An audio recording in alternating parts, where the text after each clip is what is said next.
All right. Folks can hear me okay as well? Perfect. Okay. Well, as much as I would like to keep that music going all afternoon, I know we have a few things to get to today, and I'm so excited to welcome you back to I think this is our third Kentucky Transfer Community of Practice meeting now. So just as a reminder for some folks, and I know we're recording for some folks who aren't able to make it today as well, on our odd number months, such as May, we will be having different guests join us for conversation, featured guests, and a more formal recording for our session. Whereas during our even number months, we'll explore some community conversations, and I'll give a sneak peek of what's coming in our next month for those who are on the call today. So this is our second, guest, I would say our guest feature after our initial kickoff, but our third in the overall series. And today we are talking about data. So before I get too ahead of myself, I did want to welcome you all to introduce yourself to others in the chat if you like, and there'll be some time for Q&A both with our guest speakers and also with each other throughout our time today as well. All right, but without further ado, I will walk us through our agenda.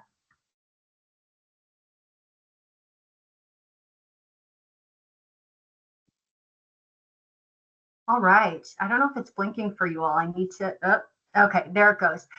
So today, folks, we have brought in or invited rather about 3 different speakers from across the state who we will introduce in turn.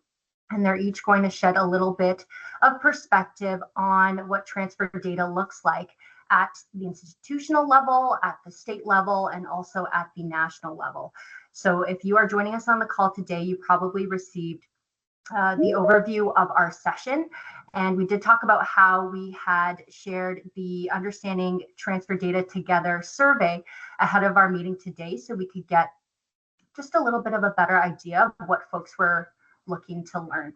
And what I am going to do is invite Sandra to include in the chat for us the direct link to the survey results if folks are interested in following along.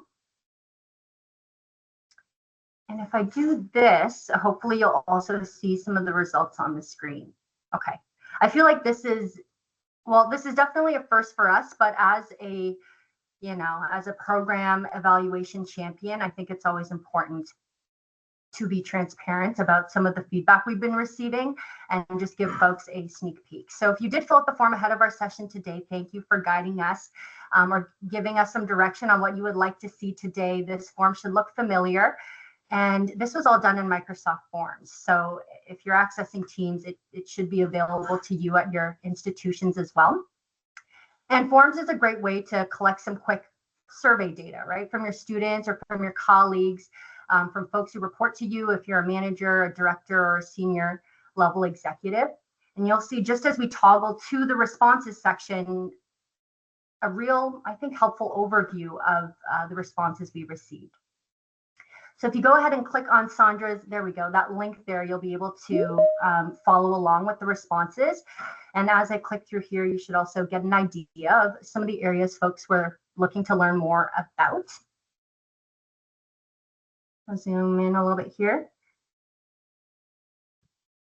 All right, it looks like folks overall were pretty comfortable, pretty confident with how they work with data. And again, I'm not saying everybody on this call because not everybody may have responded, but it encourages me to also know that Sandra and I can lean on you all to share with each other what works for you. And we do have, like I mentioned, 2 of our institutional partners, campus partners, talking a little bit more about how they use data in their day-to-day transfer work.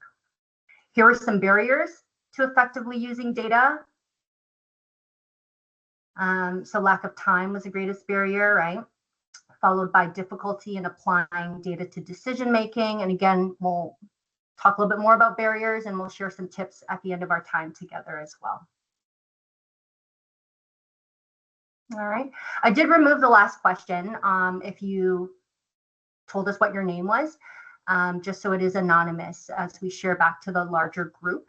But I find this a really helpful tool and I encourage you to explore Microsoft Forms if you're newer to data collection or evaluation. They've got a really neat feature called Present here. And if you click on that, you should see Microsoft Forms just throw in all your survey responses into a slide deck. So this is, I think, a part of new technology, some AI. And while I know it's a larger conversation in terms of how we incorporate AI in our day-to-day, I think this is definitely a really helpful tool for us to leverage. Again, if we're maybe just getting started or looking for some ways to clean up our workflow and to expedite some of the things that used to take us a lot more time. All right, so I'm going to pull us back into our slide deck today. Again, thank you folks for responding to that survey. And I'm going to pass it off to our co-facilitator, Sandra, to talk a little bit about transfer data at the national level. And then Sandra will introduce you all to Maddie from the data team at CPE. Okay, I think I'm on all the different channels. So thank you, Stephanie. My name is Sandra Kimberlane, and I work at Elizabethtown Community Technical College, and I'm also a senior fellow for CPE for transfer. So just throwing that out there. The national data is generally what we have the most of as far as transfer data. Currently, we're hoping to remedy that in the future, but and as you can see, the broken transfer link generally impacts millions of students. So therefore, that impacts millions of families across the nation. 80% of students come out of the gate wanting a bachelor's degree, but unfortunately, only about 16% of those end up getting their bachelor's degree. And then the outcomes have improved slightly over decade and a half, but still, as we can see by this chart, really haven't done a whole lot, right? They're still too low, right? There's still a lot of work to be done in the transfer space, both nationally in our state and within our organizations. So it's really important that we start taking a look at this as a collective and start figuring out how we can make an impact, at least in our spaces.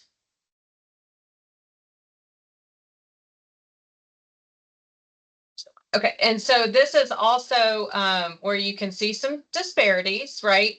This is when you start breaking out the demographics, who makes the leap, how many transfers get a bachelor's degree, and then how many community college students get a bachelor's degree. So for most of us, at least in because I'm at a community college, that's the piece I like looking at the most. There's a lot of data in the national area that includes all types of transfer. So you have vertical transfer, which is community college to four-year, but there's also horizontal transfer, there's churn, there's all different kinds of transfer. So I tend to look and gravitate toward the community college student vertical transfer data because that's what I deal with most, but just know that there's all different kinds of data out there when you're looking nationally. So make sure if you use national numbers, you know kind of what they're referring to as well.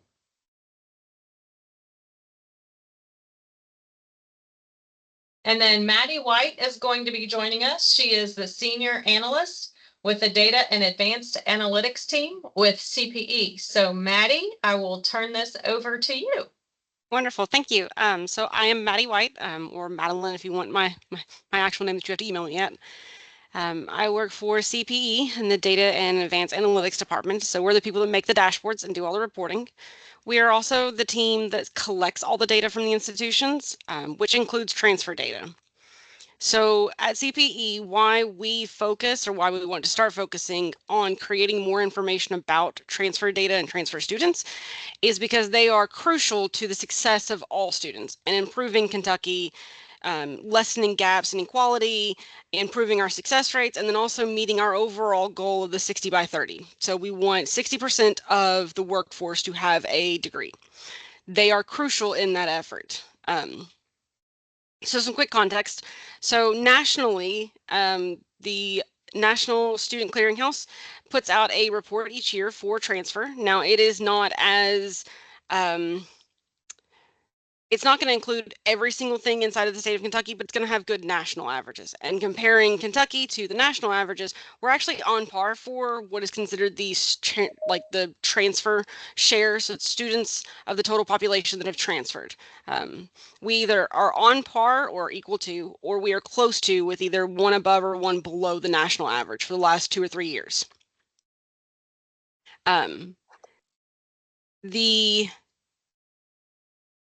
That report comes out every year.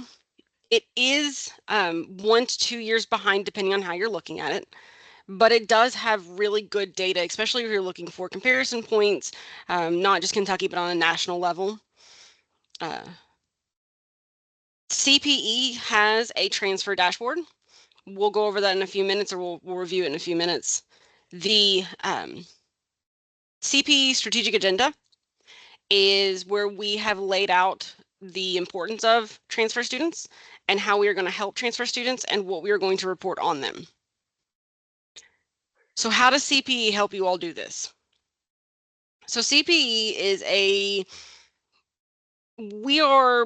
would like to think of us as a neutral third party when it comes to helping institutions either collaborate with other institutions or helping the state establish statewide policies or plans, or even just strategic agendas or goals for creating or improving student success and student completion. Transfer plays a large role in that. So starting in 2022, CPE partnered with NASH for Transfer Improvement Project, where we are specifically as a state targeting transfer students to improve not only transfer rates, but success rates. We are seeing slight increases in transfer rates, specifically looking at the two-year to 4-year transfer rate. They're not as much as we would like to see, but again, we just started implementing those policies and plans.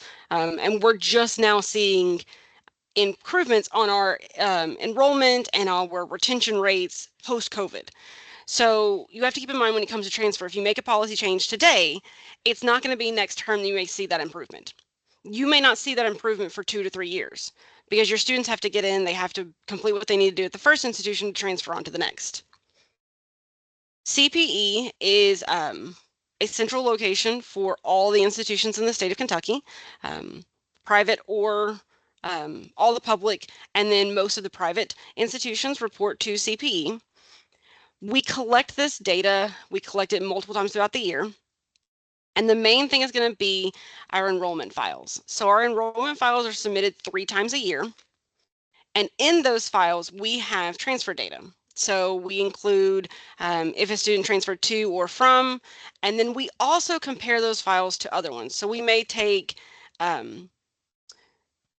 Elizabethtown Community and Technical, they're inside the case TCS file, and we may look at them and say, well, where did all their students go? If they graduated, did they go into the workforce? Did they go into a transfer? Did they transfer out of the state? We kind of look at those. So the main thing for transfer data is going to be our transfer dashboard. Yeah. Yeah. I would like to add one caveat. We are in the process of updating our website, and we are in the process of updating our data centers. So right now, these are the dashboards that we have. They can include everything from the program inventory, which is just a list of all the programs that each institution offers, active or inactive. This is a multiple year database. It includes everything from degrees to graduation to retention rates, but specifically we have a transfer dashboard. So if you were to take a look at this transfer dashboard and hit the refresh button, this is one of the things we're going to improve or try to improve, is increasing the size of when it loads for you so you don't have to click that refresh. But so let's say you're at an institution and you want to start looking at your transfer data. Maybe you want to start identifying, what are my students doing in majors? Like, what is the #1 transfer major? If you go to that transfer by major, you can go down and select the year, the institution, the transfer to and from, and you can see what are the top programs that transfer either from an institution to another institution, or maybe you want to look at your institution and 3 or 4 other institutions, because maybe like Gateway recently partnered with Northern Kentucky University to create pathways for transferring. One of the things they did is they started looking at their pathways. What were the major programs or top 20 or 10 programs at their institution that students transferred? They then partnered with Northern Kentucky to streamline those transfer processes to improve the overall flow of a student starting at Gateway and eventually going to Northern. Let's say you don't want to look at that yet. Maybe you just want to find early indications of student success or potential flags for maybe I should focus on these students a little bit more.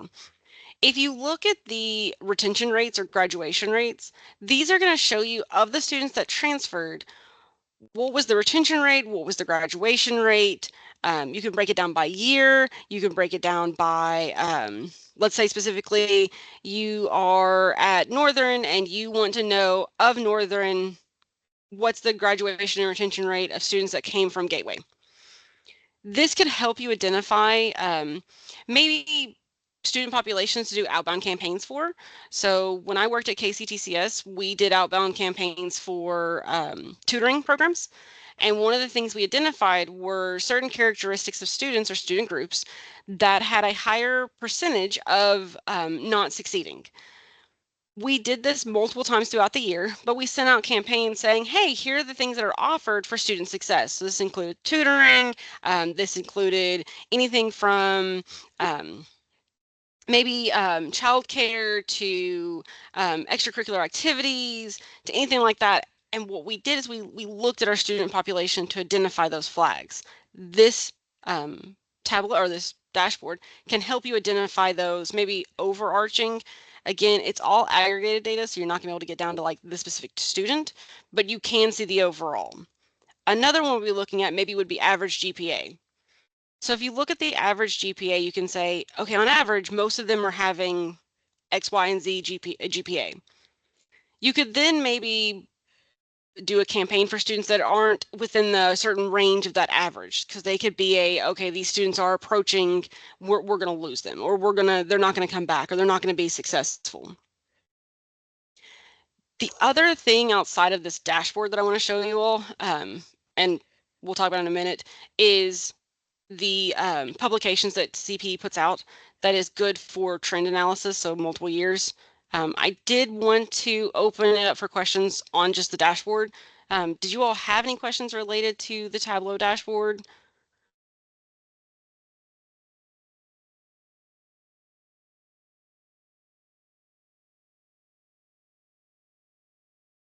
If and if not, folks are still thinking on it, feel free to put it in the chat. We can also circle back at the end, or I'm sure this will not be the last time we see Maddie. So keep thinking on it. But thanks, Maddie, for pausing for questions. Yeah, so I was going to do 2 of the common questions that we get when it comes to transfer data. So one of them is, how do I identify a student or identify a alarming trend in transfer data, right? So let's say for 4 years in a row, your Associates of Arts students transferred to Eastern Kentucky University, and they transferred at a bachelor's degree into Bachelor's of Science, right? But then you started noticing a trend of the associate degree students. You're seeing this trend of them not transferring.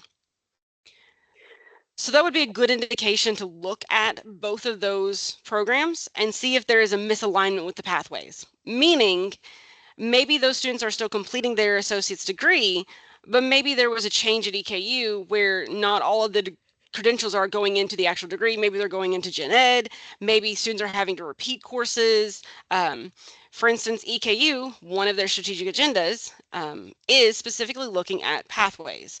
They do an assessment every year to every other year where they do exactly what I just explained.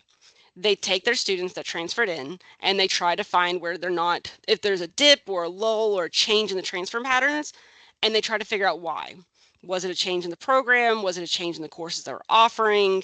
I do remember one time talking to their IR staff and they figured out that of the students that transferred, if they offered a course before 9 a.m., those students would not take that course. So they discovered that they needed to offer later in the evening courses. And the students that transferred and took later in the evening courses had a higher success rate. Which was an interesting way of looking at the data. Another thing that we've gotten a lot is the retention rates and grad rates.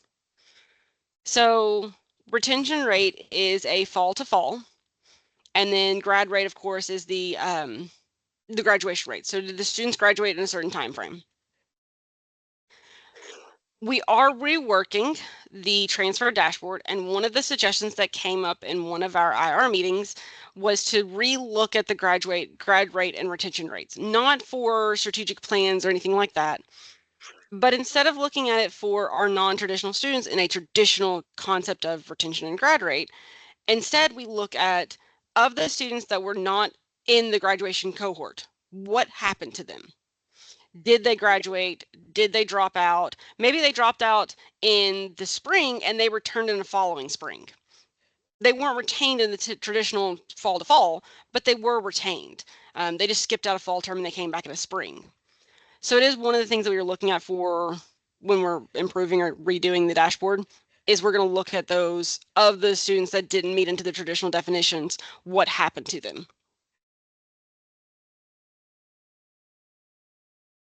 And if you all have any questions, don't hesitate to put it in the chat or email me. CPE is always here to answer your questions or help you. The other thing that I just want to quick bring your attention to, if you want to go to the strategic agenda, so it's on our main website. And this won't take very long. I just want to bring it all to your all's attention because it's really good for basically looking at one of two things. So that first section there where it has the progress and updates, those are going to be the statewide goals and priorities.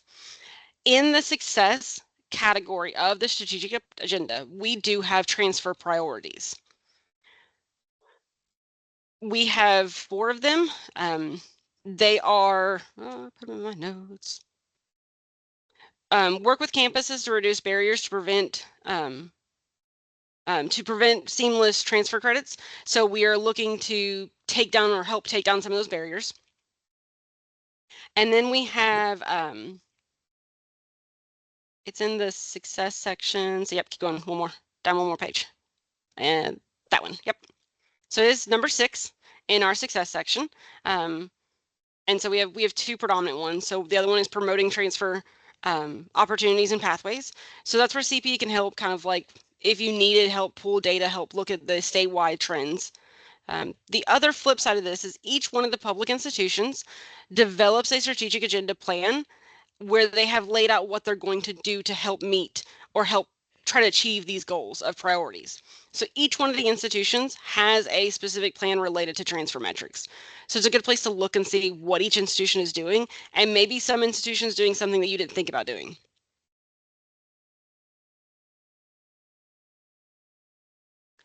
That's all we have currently on transfer.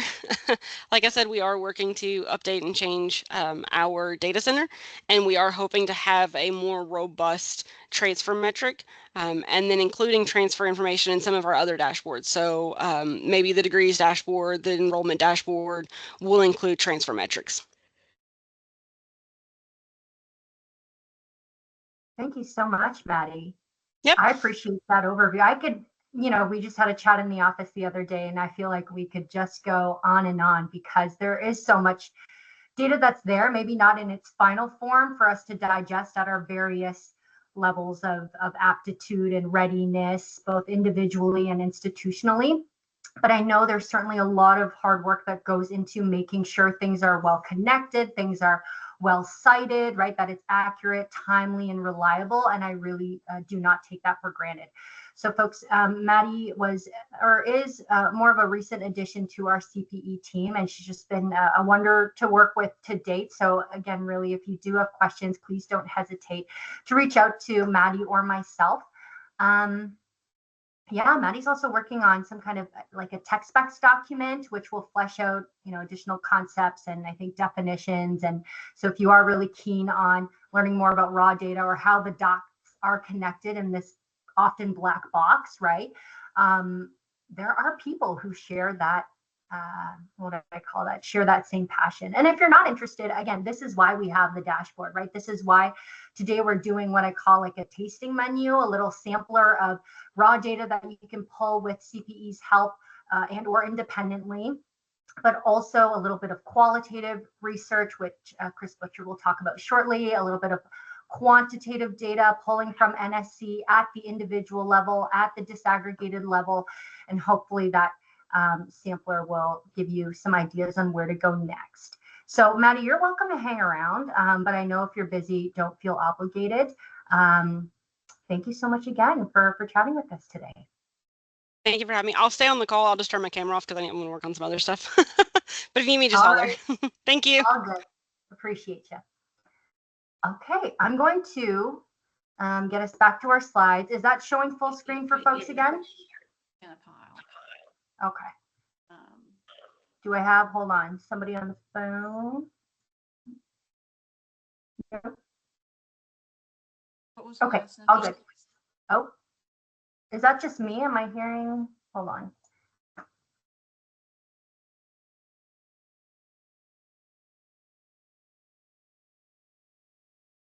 Okay, I think we're good.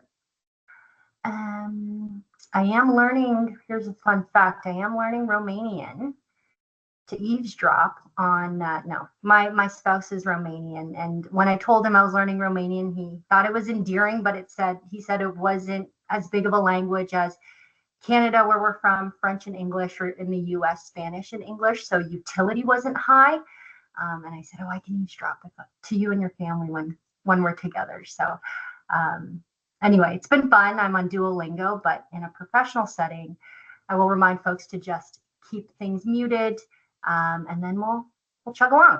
All right, so this is a little icebreaker or a brain teaser for you all, and you feel free to reflect or put something in the chat. But my question is, what do data, or what does data, plural, and Lego have in common? There's a picture there, so it'll give you a hint, but let you think on that a little bit.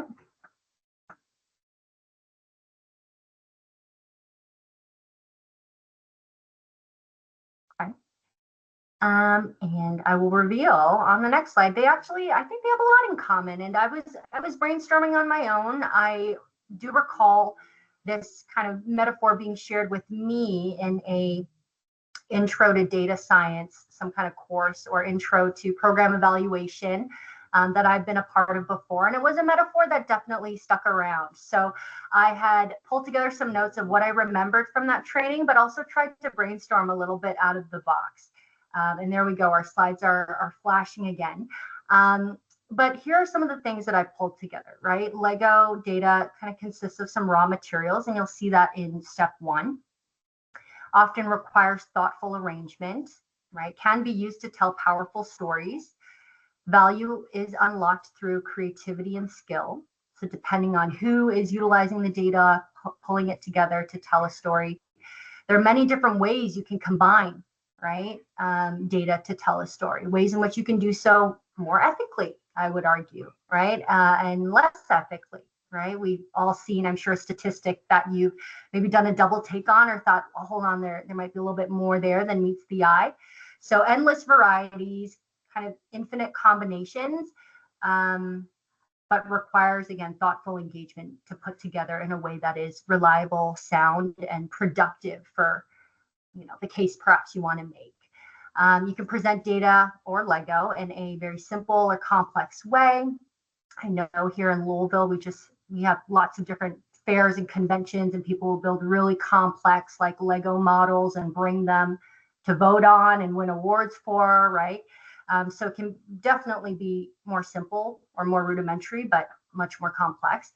And I think it encourages experimentation and iteration. And that's, again, I think a key takeaway we'd like to invite folks to reflect on today is wherever you are in your data journey, that there's always room to grow. There's always a team of other folks with similar curiosity, passion, and frustration as you to poke around in data, to ask questions, to share some insights. So yeah, I encourage you to include this analogy in your own data trainings or workshops, or maybe throw up the slide in a staff meeting, get folks thinking about what you can do with data. Maybe bring in a Lego set. And I think that'll be really fun and have that conversation. I know we don't always have time, but yeah, hopefully that helps you get your creative juices flowing. So without further ado, because we just talked with Maddie about how to access some raw data, right, or some data in a dashboard, now we're going to transition to a couple of case studies on how to apply data to our day-to-day work, specifically with supporting transfer student success. So Chris Butcher comes to us from EKU. And Chris, I invite you to introduce yourself to folks as well. I know you recently moved into a new role. You are what, AD, oh gosh, all but done, all but dissertation, I think, is a new acronym. We didn't have that back home.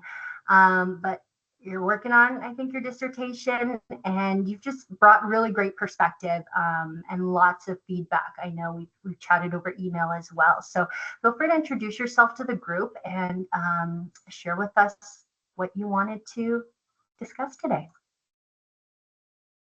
Hey. Sure. Yeah. Thank you, Stephanie. As you mentioned, I have recently transitioned positions here on campus. Those of you who may have known me in the past, I worked a lot in the enrollment management realm and then shifted over to the proverbial ivory tower of academic affairs. So I'm now over here in our library complex. Still, fortunate to have some transfer projects that I can continue working alongside some colleagues and just myself. But that's the background in which I sort of was introduced to transfer, previously, particularly working in advising and recruitment. But I'll spend a few minutes just talking about some of the projects that I've assisted with or led in the past. And when I think about data myself, I used to think that I personally had to be like a statistician and I had to understand all of these complex data analysis procedures, and although that's helpful, hopefully what I talk about here helps you all sort of operationalize the different meanings of data and what that can mean. It's not always spreadsheets. It's not always quantitative or qualitative. There's various forms that data can come in.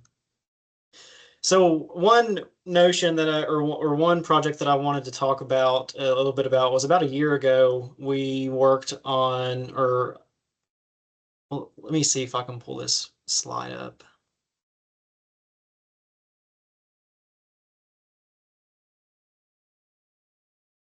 Is that showing? Yep, it's perfect, Chris. Looks good. Okay. So one project that I got involved with last year was this creation of a transfer success committee. Well, we titled it Adult and Transfer Success Committee, but our focus was mainly on the transfer side. Adult, we realized there was some other things to focus on that would come up in the future. And the primary goal was to, as you can see there, streamline efforts, responsibilities.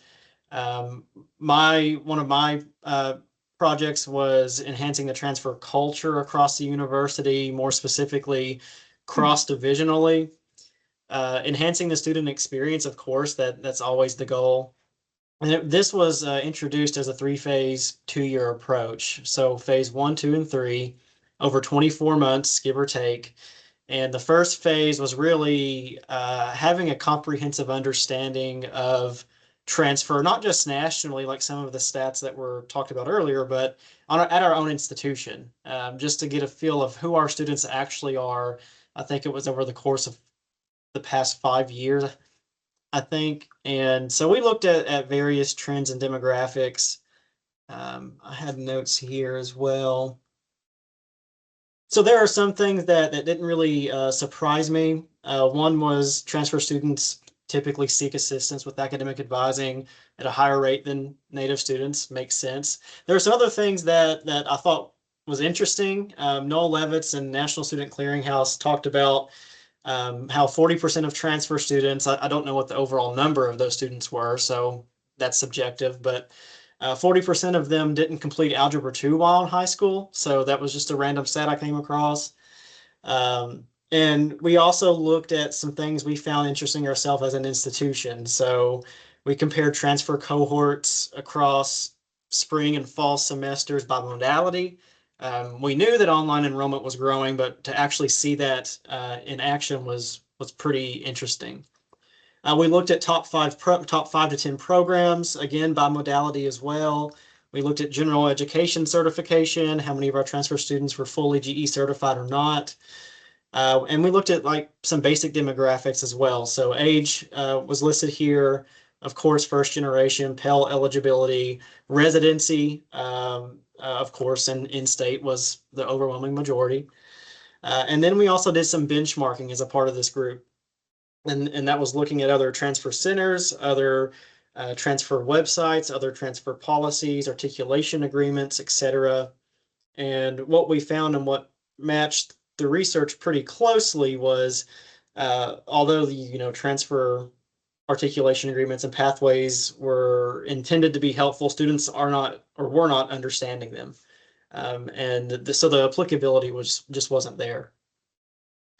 And then the committee as well had a phase 2 and 3 approach also. Phase 1 was really just a research phase. Phase 2 was let's try some ideas and let's throw some things at the wall and see what sticks. And then phase 3 was basically, okay, what did we learn and what can we continue doing, in a very, very easy way to describe it. And so that seemed to be pretty eye-opening. We also did some process mapping as well. I'm sure some of you have done that in various capacities and different working groups, or you may have just done it yourself at institutions. But I'll walk through very annoyingly specifically the process in which a student starts and gets to our institution as transfer. And that was, looking at the way we communicate, looking at what's offered to them, again, looking at the web presence, really looking at every single, or trying to look at every single stop and breaking that down. And that itself took probably 2 or 3 days to do. It was pretty eye-opening as well. And then, as I mentioned earlier, I transitioned over to academic affairs, and during that transition process, I began to start to look at some academic affairs focused work, and some of that was also looking at some of our high transfer courses. So I have a database or data set of some of our highest transfer courses by college department, DFW rates as well. We were interested in looking at those. By section and by cohort also. And then that also led me into a couple of research opportunities that I'm working on.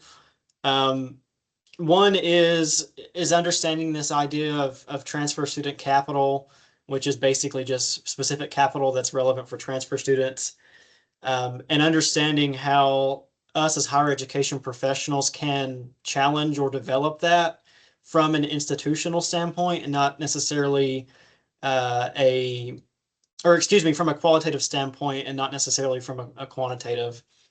And so I posed a question there about the student voice, because I found that I knew a lot about the population in terms of the data that I've seen, and I didn't quite understand what students were actually saying. So in addition to, surveying students about their experiences in a more informal way as I was working with them, this project here will help me bridge the gap in understanding how we as agents can really help students and focus it on the institution, and how it's sort of systematically approached.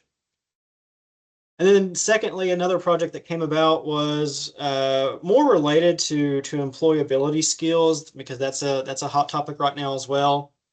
But I also was interested in faculty perspectives, because I also did not find many faculty perspectives as it relates to the population.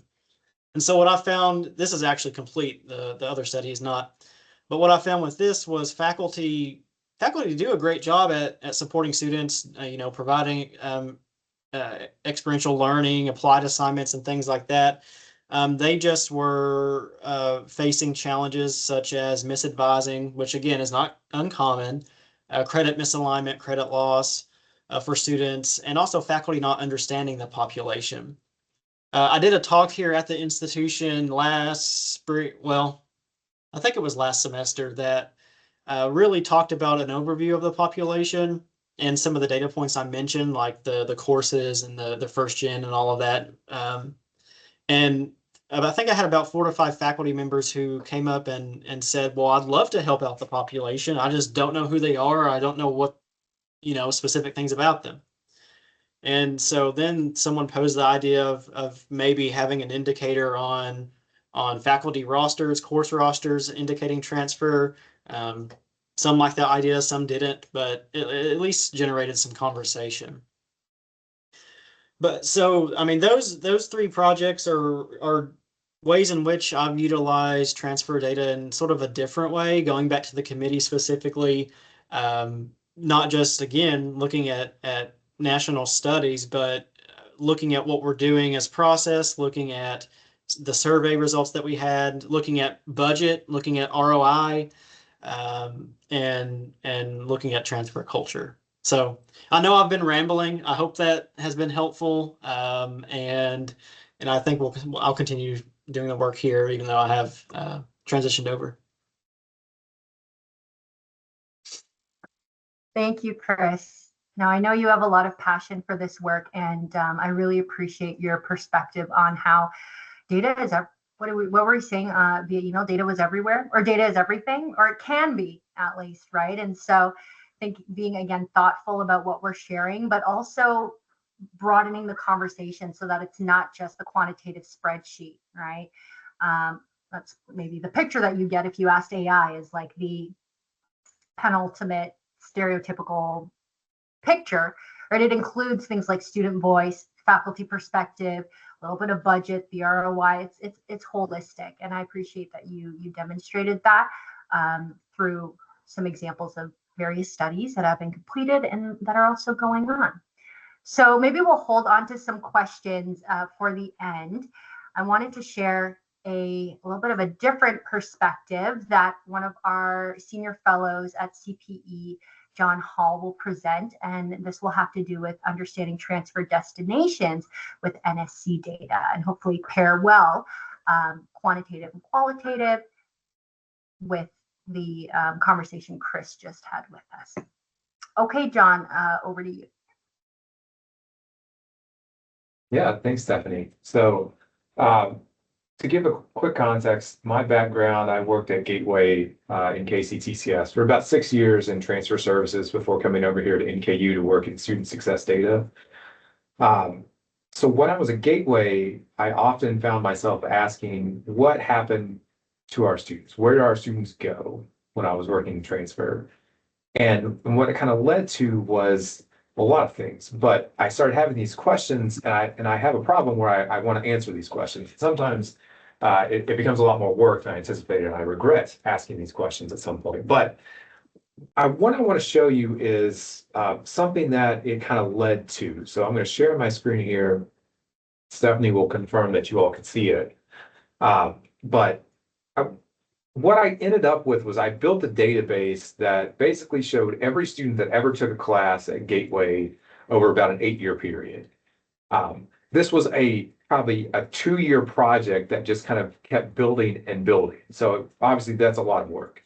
But there's a lot of different things that you can do with this. And what I can kind of recommend maybe as a starting point is to think about one specific cohort or one specific student group that you'd like to get some information on.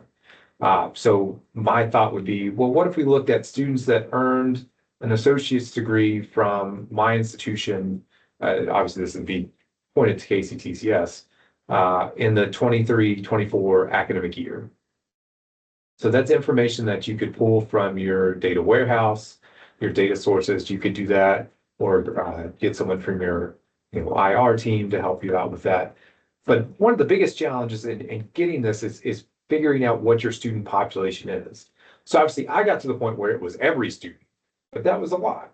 But what I wanted to do was kind of get a sense of where students were going. So as you can see here, I've got this filtered out to look at a student cohort that started in 2018 directly out of high school. So I kind of built cohorts into this so I could kind of measure those at a time. So You can kind of see, and there's all sorts of GPA data on here and student outcomes, but it also has transfer. So we can see where students were going. We can see their last enrollment period, their major, did they graduate from that bachelor's institute, et cetera, et cetera.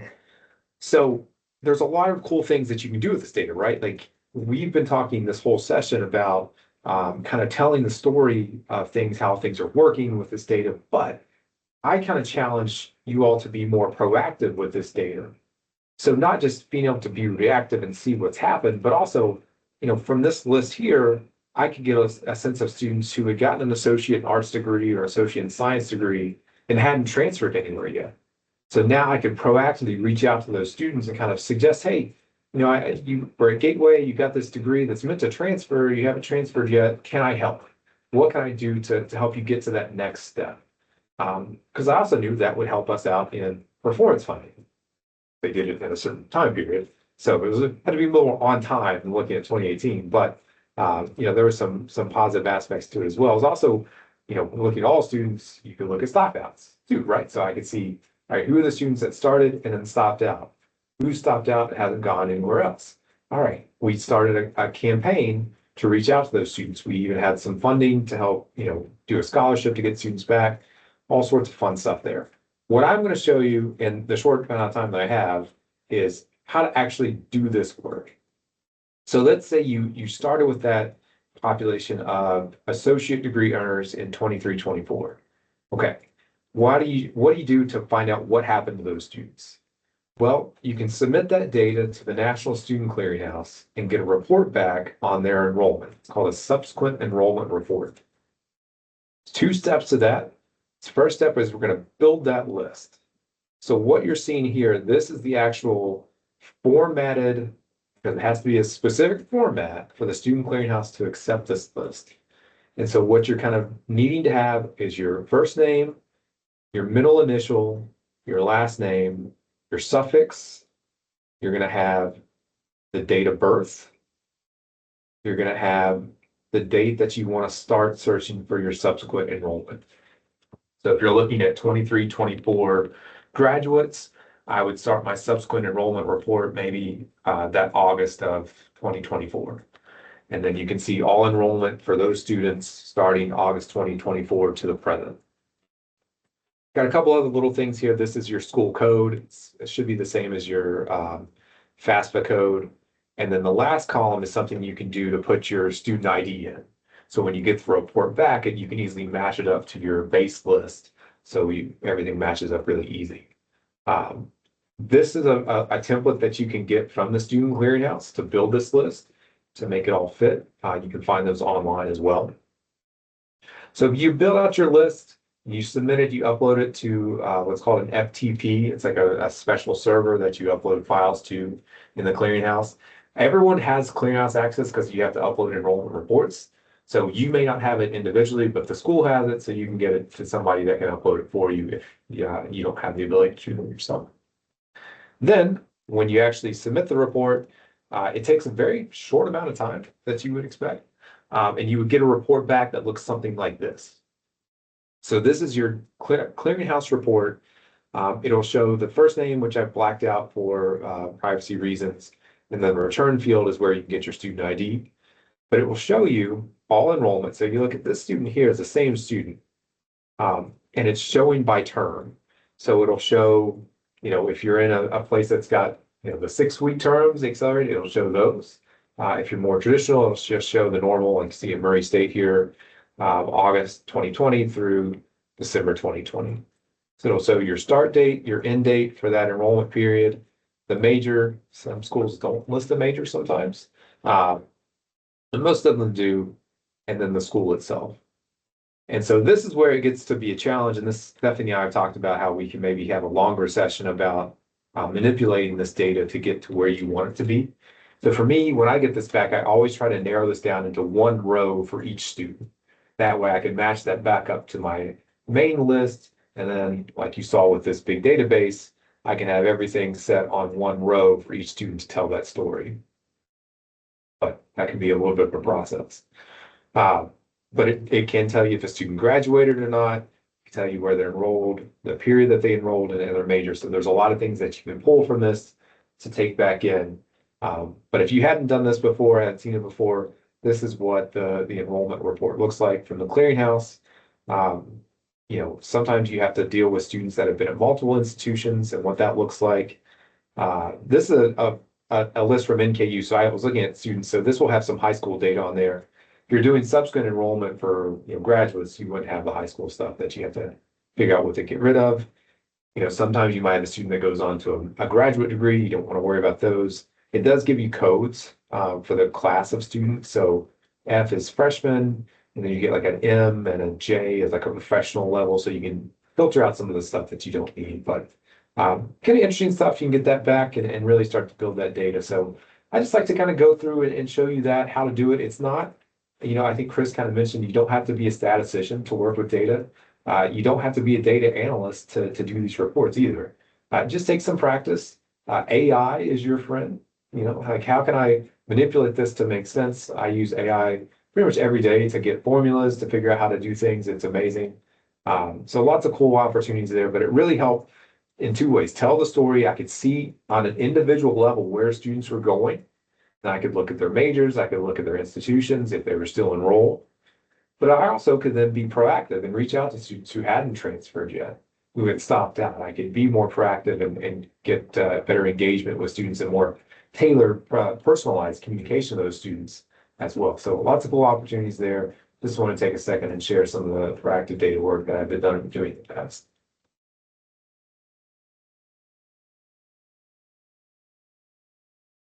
Very cool.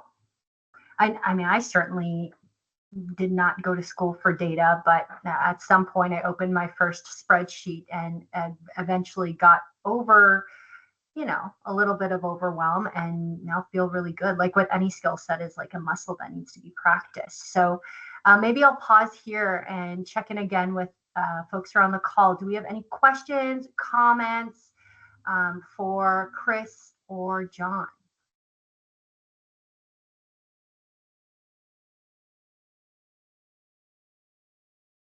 Hey, I've got a question for John. This is Amy from NKU. Hey, John. How quickly, like when you said that the results come back quick from the clearinghouse, what does that look like? Like the quickness, is that like we're talking like minutes, hours, a day? Usually an hour or two or less. Okay, good to know. Thank you.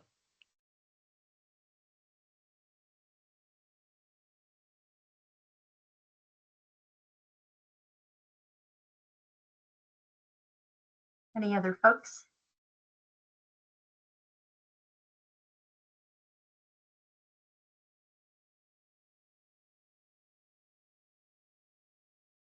All right.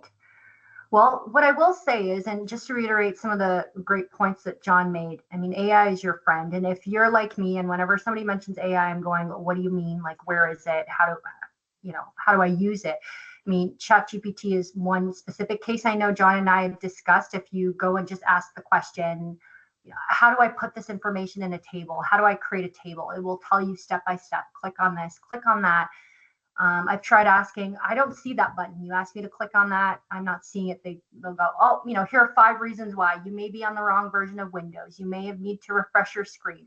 And so it's almost like having a tutor by your side, a live tutor, very supportive.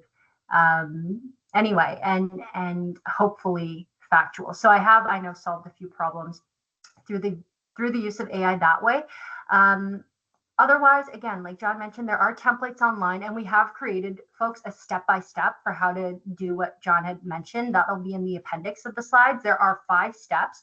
And the last one is getting in touch with students, or maybe awarding degrees if there are, or credentials if there are enough that the student already had, ways to apply the information that you were able to obtain. So really 4 steps. We do want to encourage you, to branch out. And if you ever have questions, again, John can also share a more in-depth tutorial for you all. Okay, So in the few minutes that we have left, folks, I just wanted to address something I mentioned at the start of our time together, going back to some of the survey results, some of the responses that we received. Folks had mentioned different types of barriers, and the ones that you'll see asterisked on the slide here: lack of time, lack of access to accurate, reliable data, difficulty applying data to decision making. Again, I hope some of these concerns or barriers, not just, I wouldn't say we're addressed, right, because we're not solving everything as a panacea through this one session, but we hopefully gave you some ideas for ways in which you may be able to overcome some of these barriers. I included a few other points of reflection that I had notated from my own experience onto this slide deck. The first one, right, you'll see leverage free tools like Microsoft Forms. So recall when we started today, looking at the survey, flipping to responses, even using the built-in slideshow feature, ways to kind of save time, if you will. So I invite you all to reflect on these. Now, I did title this slide Getting Started because you may be on this call and think to yourself, oh my gosh, this is so rudimentary. I was doing this 5 years ago, right? 10 years ago when forms first came out. So on the next slide, I tried to include some, some ideas, reflections, points of interest that folks who are more familiar and more comfortable working with data may elect to experiment with to take things to the next level. And in a lot of my work at the institutional level, or even at CPE, right, at the state level or at the provincial level back home, which is the equivalent of the state government here, lots of institutions, agencies, I think, are still struggling to, come up with and effectively implement some of these solutions. So again, if there is another area you'd like us to focus on in a future call, please do not hesitate to let us know. And these will be available in the slides for you to peruse and look at after our time together. I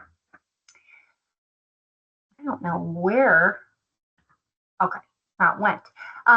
Folks, what I'm going to do just at the end of every COP meeting to wrap us up, to check us out, is invite you all to reflect on some of these questions. And again, you can reflect on them in your own mind or write some of your responses in the chat. These checkout questions came from our initial kickoff conversation and those breakout room conversations around what folks are hoping to take away from COP, feel like their time is well spent, and what these checkout items kind of revolve around, right, are whether you learned something new today, right? Do you feel heard and supported by your peers, validated maybe by something you heard?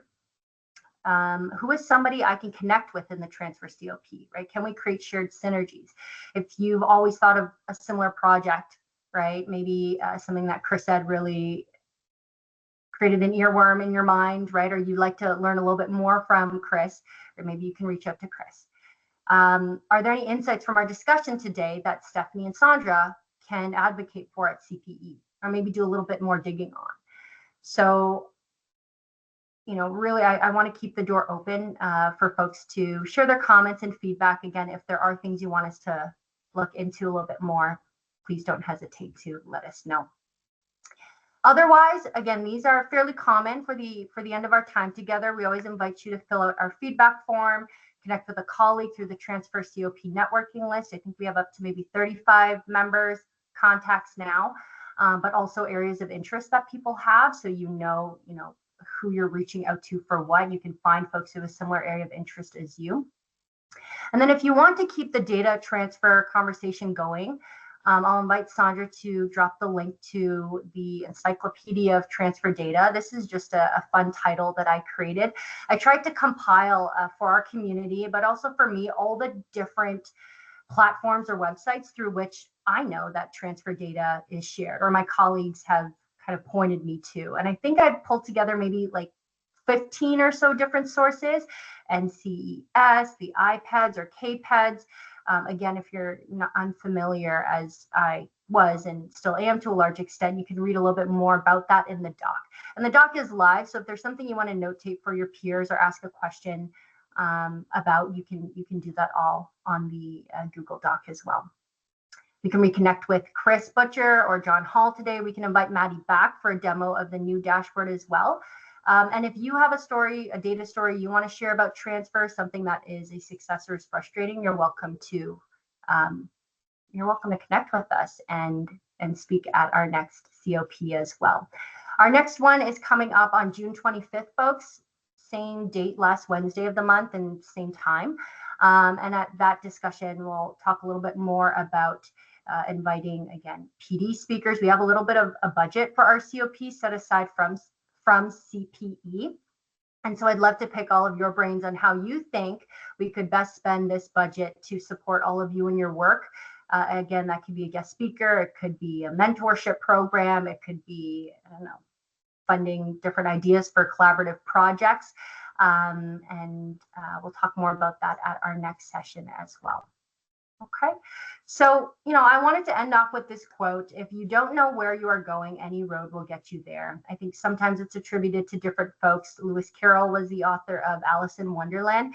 And I just hope that as you depart today, you are thinking about data as a tool that you can use to not just support your work with student success, but support your personal well-being, right? And your sanity, because we have a limited, I always say, we have a finite amount of time, energy, and resources, and there are so many things that we can tackle in any given day. So when you do find yourself bumping up against different priorities, or an idea that you may have versus an idea that your senior leadership has, and you're not quite sure what direction your team or you might be leaning in, think of data, right? Whether that's quantitative, student voice, or mixed methods. Think of even anecdotally. Sometimes that's how we start out.